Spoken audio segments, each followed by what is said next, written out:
mereka yang takut akan Tuhan menerima berkat. Dengan judul khotbah ini, marilah kita luangkan waktu untuk mempelajari firman Tuhan. 2000 tahun yang lalu, Yesus Kristus berbicara dengan seorang ahli Taurat. Seorang ahli Taurat bertanya kepada Yesus, hukum manakah yang terutama dalam hukum Taurat? Pada saat itu, Yesus memberikan jawaban yang sangat jelas. Apa yang Yesus katakan? Kasihilah Tuhan, Allahmu, dengan segenap hatimu dan dengan segenap jiwamu dan dengan segenap akal budimu. Dia menyuruh kita untuk mengasihi Tuhan. Hari ini, kita tidak bisa tidak memikirkan kasih karunia orang tua sorgawi. Kita adalah para pendosa sorgawi yang ditakdirkan untuk mati selamanya.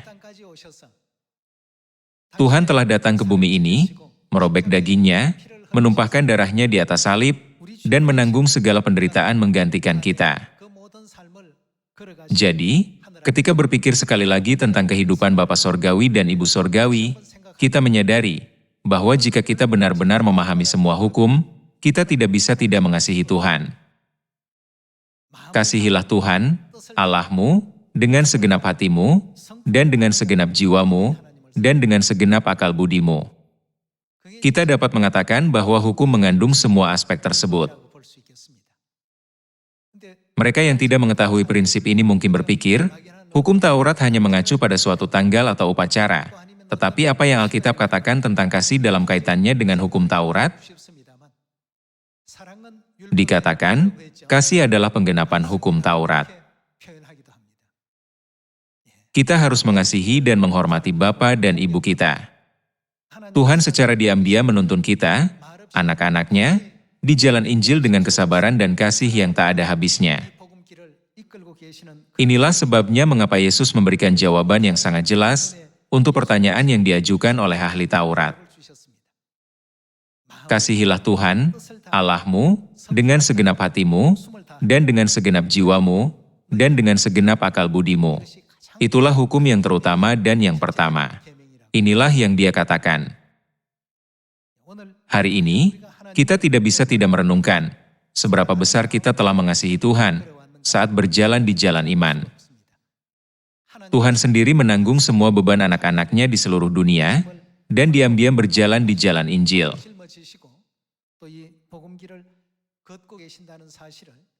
Makanya, saya berharap hari ini, setidak-tidaknya, kita dapat mengalihkan perhatian kita kepadanya, bukan kepada diri kita sendiri. Meskipun kita sering diajarkan untuk mengasihi Tuhan melalui Alkitab, kita cenderung menjalani hidup lebih peduli tentang diri kita sendiri, daripada tentang Tuhan. Jika kita mengubah pola gaya hidup, dari yang berpusat pada diri sendiri, menjadi berpusat pada kasih kepada Tuhan, kita pasti dapat menjadi orang-orang yang takut akan Tuhan. Kerajaan sorga adalah tempat orang-orang seperti itu pergi, dan hanya orang-orang inilah yang layak menerima gelar keturunan perempuan lainnya. Itulah sebabnya Raja Salomo menulis dalam kitab pengkhotbah, kesia-siaan belaka. Kesia-siaan belaka, segala sesuatu adalah sia-sia. Meskipun ia telah melakukan semua yang diinginkan oleh mata dan telinganya, Salomo masih belum merasa puas. Jadi, dia menyadari bahwa semuanya tidak ada artinya. Namun, dia juga menyadari bahwa hanya ada satu hal di bumi ini yang tidak sia-sia. Apa itu? Itulah tepatnya mengasihi Tuhan.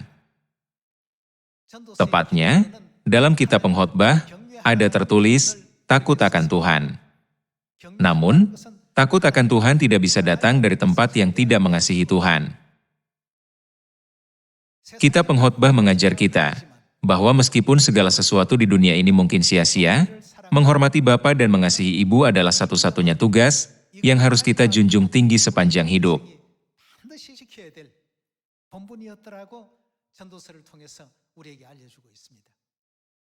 Inilah yang diajarkan Yesus kepada kita, dan Salomo, yang dikatakan memiliki kebijaksanaan dan pengetahuan terbesar, juga menyimpulkan hal yang sama.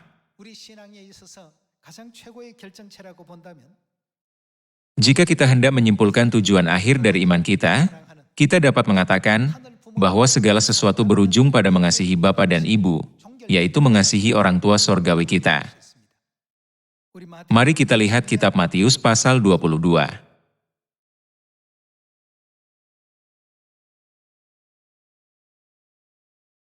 Mari kita pergi ke Matius pasal 22 ayat 34. Pasal 22 ayat 34. Ketika orang-orang Farisi mendengar bahwa Yesus telah membuat orang-orang Saduki itu bungkam, berkumpullah mereka, dan seorang dari mereka, seorang ahli Taurat, bertanya untuk mencobai dia, "Guru, hukum manakah yang terutama dalam hukum Taurat?" Jawab Yesus kepadanya, "Kasihilah Tuhan, Allahmu, dengan segenap hatimu dan dengan segenap jiwamu dan dengan segenap akal budimu. Itulah hukum yang terutama dan yang pertama." Mari kita beralih ke kitab Pengkhotbah pasal 12 ayat 13.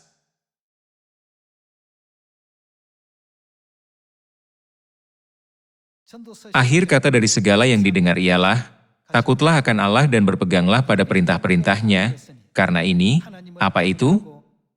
Adalah kewajiban setiap orang.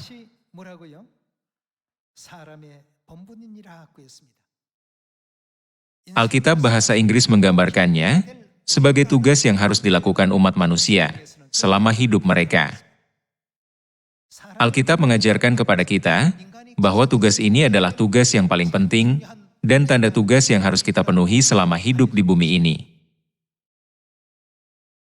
Pesan ini memiliki makna yang sama dengan perkataan Yesus kepada ahli Taurat, sehingga menjadikannya sebagai ajaran yang bersifat sebagai pasangan. Kasihilah Tuhan, Allahmu, dengan segenap hatimu dan dengan segenap jiwamu dan dengan segenap akal budimu. Yesus telah mengatakan bahwa mengasihi Tuhan sebagai perintah pertama dan terutama. Salomo juga berkata dalam Pengkhotbah pasal 12 ayat 13, "Takutlah akan Allah dan berpeganglah pada perintah-perintahnya, karena ini adalah kewajiban setiap orang." Dengan kata lain, ini berarti bahwa semua orang harus, setidaknya, memenuhi kewajiban ini. Namun, banyak orang di dunia saat ini tidak menjalani kehidupan seperti ini.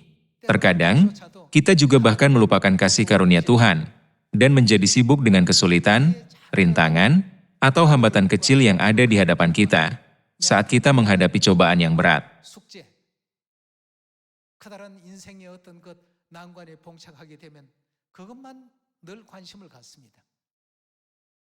Pada saat itu, kasih karunia Tuhan yang bekerja di balik layar untuk memecahkan semua masalah kita, seringkali tidak kita sadari.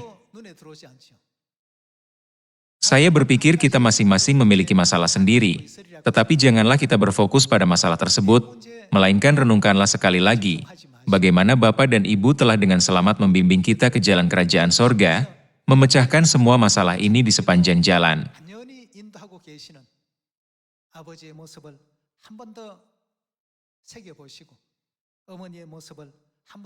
Dengan demikian, marilah kita menjadi yang tahu bagaimana bersyukur dan memuliakan Tuhan untuk semua ini. Raja Salomo menyadari bahwa semua hal yang dikejar umat manusia di dunia ini tidak ada artinya. Semua usaha dan jerih payah di bawah matahari, keserakahan untuk mengumpulkan kekayaan, dan hasrat duniawi yang mendorong kita untuk mengejar banyak pengetahuan, semuanya tidak ada artinya. Setelah semua ini berlalu, tidak ada yang tersisa. Pada akhirnya, dia menyadari bahwa dia telah berpegang teguh pada apa yang benar-benar sia-sia dan tidak berarti. Namun, dia berkata bahwa jika ada sesuatu di dunia ini yang dapat dianggap tidak sia-sia, itu hanyalah takut akan Tuhan dan tahu bagaimana mengasihi Tuhan. Memiliki iman seperti itu harus dianggap sebagai kewajiban terbesar kita.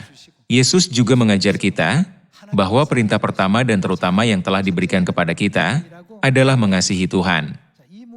Kitab Efesus pasal 6 menjelaskan kembali tentang hal ini. Mari kita lihat Efesus pasal 6 ayat 1.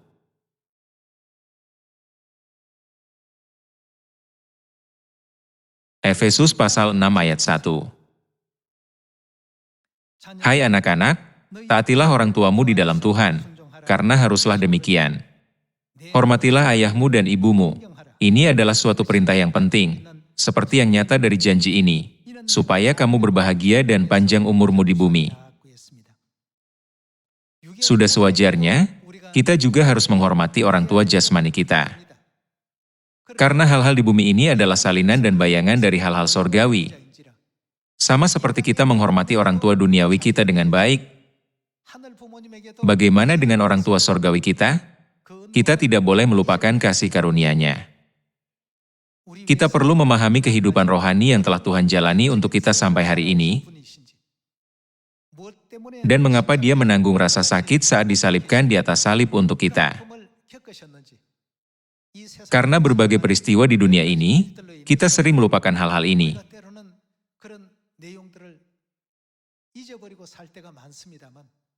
Tetapi marilah kita arahkan hati kita kepada Tuhan, bahkan hanya satu hari pun. Kita semua harus mengingat kasih tertinggi dan murni yang telah diberikan Bapa kepada kita, dan kasih pengorbanan Ibu yang tak terlihat. Saudara-saudari, hukum Taurat adalah suatu versi menyimpulkan kasih Tuhan yang Dia curahkan kepada kita. Ketika kita berkata, kami merayakan hari Sabat, Paskah, dan ketujuh hari raya dalam 3 bagian, orang sering menyebut kita dengan mengatakan, mereka adalah penganut hukum Taurat. Namun, itu karena mereka tidak mengerti bagaimana hukum itu dibuat. Hukum telah dibuat melalui darah. Darahnya melambangkan pengorbanan Tuhan. Apa yang terkandung dalam pengorbanan? Di dalamnya lah kita dapat menemukan kasih Tuhan bagi kita dan bagi seluruh umat manusia.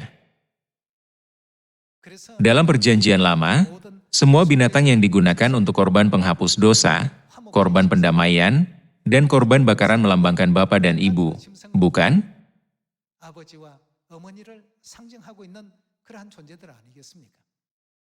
Bapa Sorgawi dan Ibu Sorgawi ditempatkan dalam posisi sedemikian rupa, sehingga mereka harus diletakkan di atas mezbah korban bakaran ratusan ribu kali bagi kita.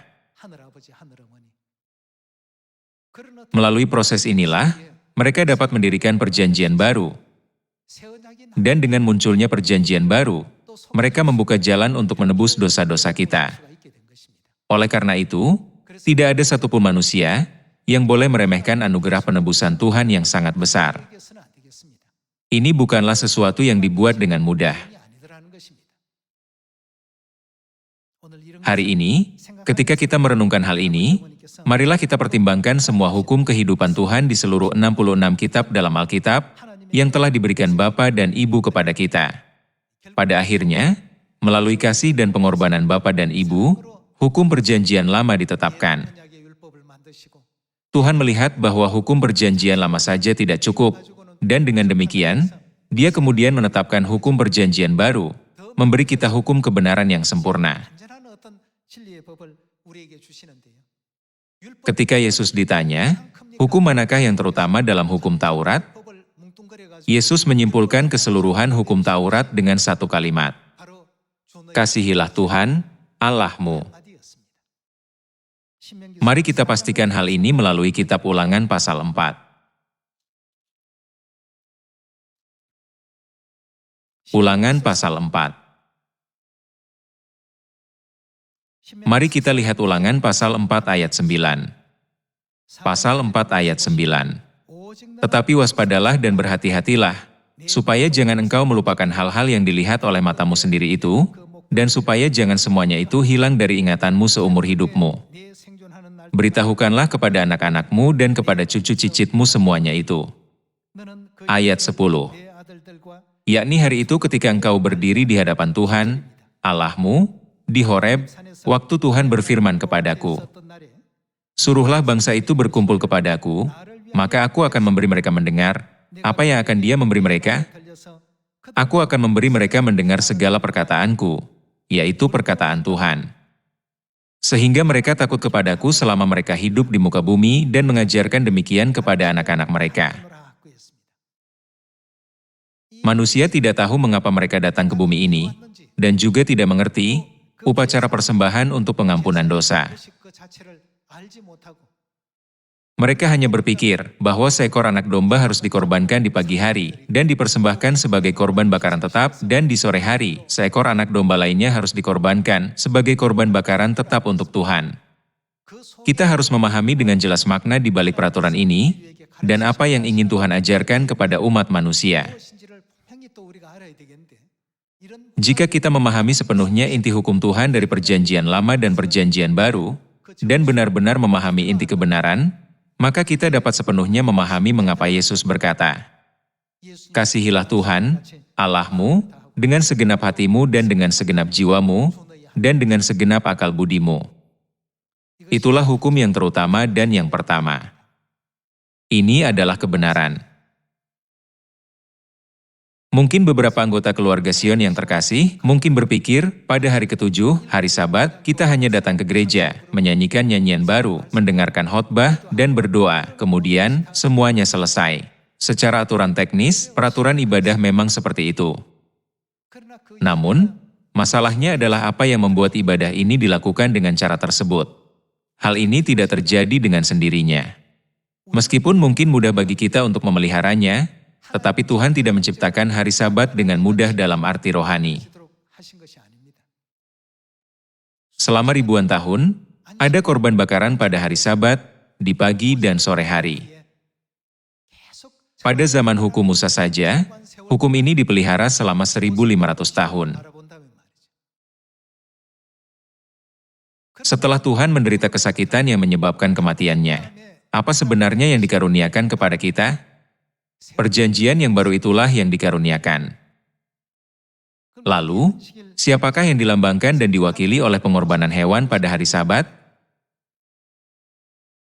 Bukankah itu adalah Bapa Sorgawi dan Ibu Sorgawi kita? Dan bagaimana dengan pada setiap hari raya? Dikatakan bahwa menghadapi kematian sekali saja bisa membuat kita tidak bisa lepas dari traumanya selama sisa hidup kita. Pertimbangkan bahwa perjanjian baru didirikan dengan mengalami rasa sakit kematian ribuan kali, bahkan puluhan ribu kali bagi kita. Edison mengalami banyak kegagalan sebelum berhasil membuat bolam lampu. Bukankah orang-orang sangat berterima kasih kepada Edison karena telah mencapai hal itu melalui upaya seperti itu? Mereka bahkan menganugerahkan kepadanya gelar Raja Penemu. Pikirkan tentang upaya yang Tuhan kita lakukan untuk memberi kita hidup yang kekal. Kita hanya merayakan Paskah dengan makan sepotong roti dan minum secangkir anggur, dan kita hanya memelihara hari Sabat dengan datang untuk beribadah seminggu sekali pada hari ketujuh. Namun demikian, untuk memberi kita janji rohani hari Sabat, Tuhan telah mengalami pencobaan dan usaha yang luar biasa. Dan pada akhirnya menderita dan mencurahkan darahnya di atas salib. Ini adalah sesuatu yang tidak boleh kita lupakan. Mengapa Salomo, yang dikenal sebagai yang paling bijaksana, mengatakan bahwa semuanya sia-sia, kecuali takut akan Tuhan dan mengasihi Tuhan? Menyatakan kasih kepada Tuhan Bapa dan Tuhan Ibu, dikatakan sebagai kewajiban yang paling penting di antara semua kewajiban yang harus dilakukan oleh manusia. Dikatakan sebagai kewajiban dasar kita, tugas terutama yang harus kita penuhi. Ini berarti itu adalah sesuatu yang harus dilakukan oleh semua umat manusia. Tanpa memahami hal ini, beberapa orang datang begitu saja, menyanyikan nyanyian baru, dan berkata, "Saya menghadiri ibadah hari ini," seolah-olah menunjukkan kehadiran mereka. Ini bukan alasan kita datang untuk beribadah.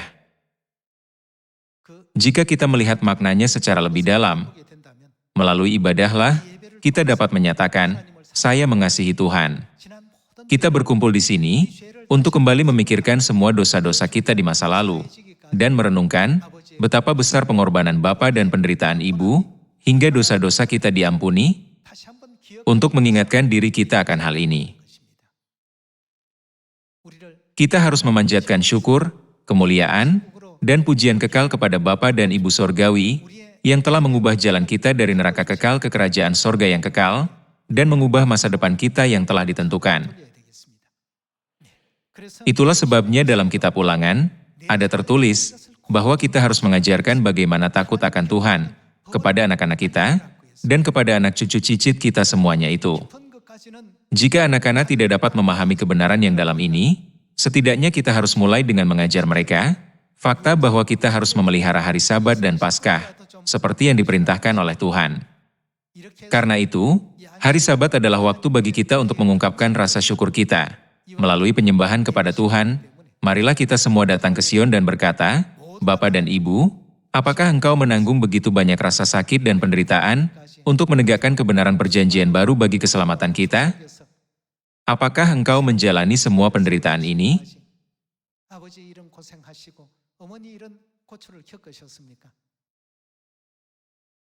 Karena kasih karunia itulah, kita menuju ke kerajaan sorga. Kemuliaan dan pujian bagi Tuhan untuk selama-lamanya. Bapa dan Ibu, kami mengasihimu selamanya. Hal ini seharusnya menjadi perasaan yang tak terlupakan, baik dalam kata-kata maupun semangat kita. Mari kita beralih ke kitab Ulangan pasal 6. Pasal 6 ayat 24. Ulangan pasal 6 ayat 24. Tuhan, Allah kita, memerintahkan kepada kita untuk melakukan segala ketetapan itu dan untuk takut akan Tuhan, Allah kita, supaya senantiasa baik keadaan kita, dan supaya Ia membiarkan kita hidup, seperti sekarang ini.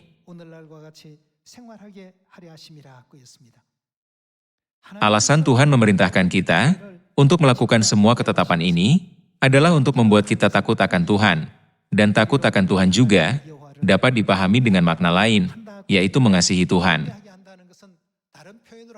Itulah perkataan yang diucapkan Yesus, kasihilah Tuhan, Allahmu.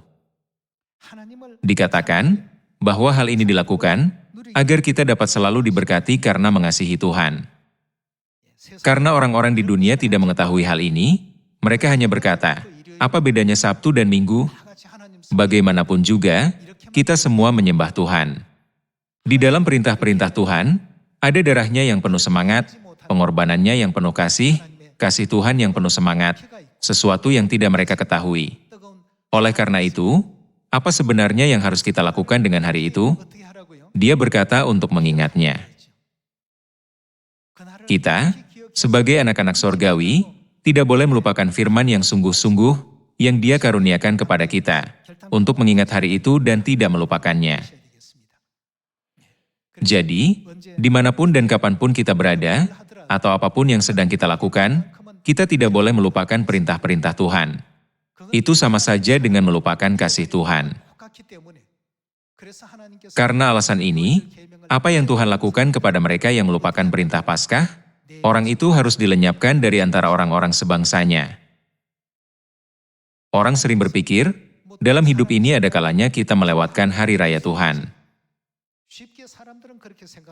Namun, di dunia rohani, bukankah itu adalah perjanjian dan janji-janji Tuhan yang Dia sendiri tetapkan? Bukankah hukum juga harus dipegang teguh, bahkan oleh seorang raja? Seorang raja dapat melakukan segalanya, tetapi ada hal-hal yang tidak dapat dia lakukan. Raja sendiri tidak dapat melanggar apa yang telah ditetapkan oleh perintah raja. Jadi, agar anak-anak sorgawi tidak melanggar hukum Taurat, Dia terus-menerus memberikan perintah kepada kita untuk memelihara hari Sabat dengan tekun, merayakan Paskah dengan tekun, merayakan ketujuh hari raya dalam 3 bagian, dan tekun berdoa di waktu doa. Kita mungkin merasa waktu doa yang tak terlihat adalah sebuah kewajiban yang harus kita lakukan. Hari Sabat juga, janganlah hanya dipelihara karena rasa kewajiban. Memikirkan kasih Bapa dan pengorbanan Ibu sekali lagi, kita harus berkata, terima kasih. Ini tidak dicapai hanya dalam 1 atau 2 hari. Bukankah Tuhan telah menetapkan rencana penebusan selama 6.000 tahun, dan telah menjalani kehidupan seperti itu selama ribuan tahun untuk menyelamatkan anak-anaknya? Memanjatkan syukur, kemuliaan, dan pujian abadi kepada Bapa dan Ibu, saya menutup khotbah hari ini. Terima kasih banyak.